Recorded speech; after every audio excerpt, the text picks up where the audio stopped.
Good morning, everyone. This is Martin, and I'm out here on the construction site, and we have not done any videos for a while for several reasons. We were trying to get through the springtime weather issues on some critical construction that we just needed to try to get done, and then we had some real estate issues that we were dealing with for a while with our business, and then had a health issue with one of our family members. My dad is 94 years old and having kind of a rough go of it right now, and we're not sure exactly how that's going to turn out yet. But in all of that, we did not get a chance to, something had to be sacrificed, and it was the videos. So anyway, but we're going to try to get back into the swing of it. And one of the things that I missed that I really wanted to cover was how we were reinforcing the storm shelter underneath our summer kitchen, which is that in there behind me. And most of the rest of this, even though we've done quite a bit of construction here, we'll be covering a lot of those kind of things in our hands-on homestead house build videos. But there's one thing that we will not be doing, because we finished it now, that I did really want to cover, and that was how we reinforced the ceiling to the storm shelter, which is also the floor to the summer kitchen. And I'm going to go over that real quick with you, even though we've actually done the construction for it. And I'm going to show you kind of what we've done here. And if you notice right here is a bolt that comes up through the lower wall plate for the summer kitchen, which that's the summer kitchen there. And this bolt is bolted all the way down through the floor framing, and it's anchored about 2 feet down into the concrete blocks here. And I'm going to go down into the basement, into the storm shelter, and show you how we did that. And if you notice, there's also a reinforced concrete cap that went over the whole thing, and all of that concrete goes down into the block wall. And we're going to go down to the basement so you can kind of see how we did that from the inside. All right, so I'm standing in what will be the basement. We still have a lot of work to do down here, as you can see. But we did get the storm shelter part of it done. And I'm going to go in here so you can see what we've done here.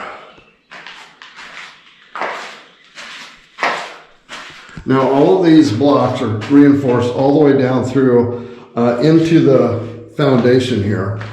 This is where the service panels will go. And I'm going to go up so we can see up here. Now, normally, let me get a little extra light.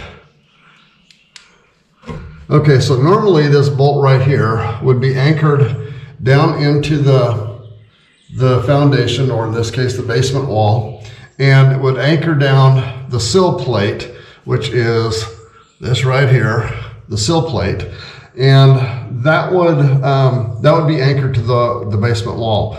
And then you just go ahead and nail in the floor joists here to the sill plate, or possibly screw them in. But most times they're just nailed in.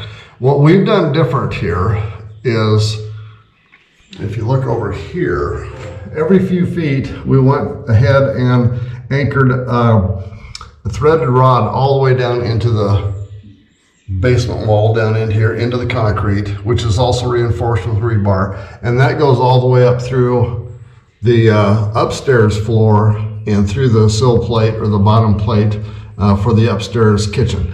So the idea behind that is to anchor this floor up here down into the concrete reinforced walls. The reason for that is there's a little bit of logic behind it. Several years ago, back in 2008, this is 2025 right now, but back in 2008, my wife's, Shelley's, hometown was hit by a F-5 tornado that was, when it went through town, it was the base of it was 3/4 of a mile wide, and essentially removed 1/3 of the entire town from the planet. And we went up there, and it was the newer part of town where most of the modern construction was. And we went up there and spent the summer up there rebuilding her dad's house, which was severely damaged in the tornado. And I noticed one thing when we were up there working, is that there was about 150 houses, I suppose, that were completely destroyed up there. And most of them the tornado just sucked the entire house right off the foundation, except for the subfloor, which was up above, and which is, the subfloor we've got like right here. And in about 80 to 85% of the cases, I would say, that the subfloor remained intact. So anybody that was in their basements were protected from the tornado as it passed over. But there was about 15 to 20% of the houses where the subfloor was also completely gone. And so I thought, well, if I ever build a house, what I think I will do is, at least in one area, which would be the storm shelter part of it, which is this right here, we're going to go ahead and not only build the basement and the subfloor and hope that the subfloor remains intact in the event of a tornado. We're going to go ahead and bolt that subfloor down to the reinforced walls down below it. So that's what we've done here. And so is that going to be 100% fail-safe, foolproof? I think it will be, at least for up to an F-5 tornado. But, I guess only time will tell if that kind of an event ever happens here.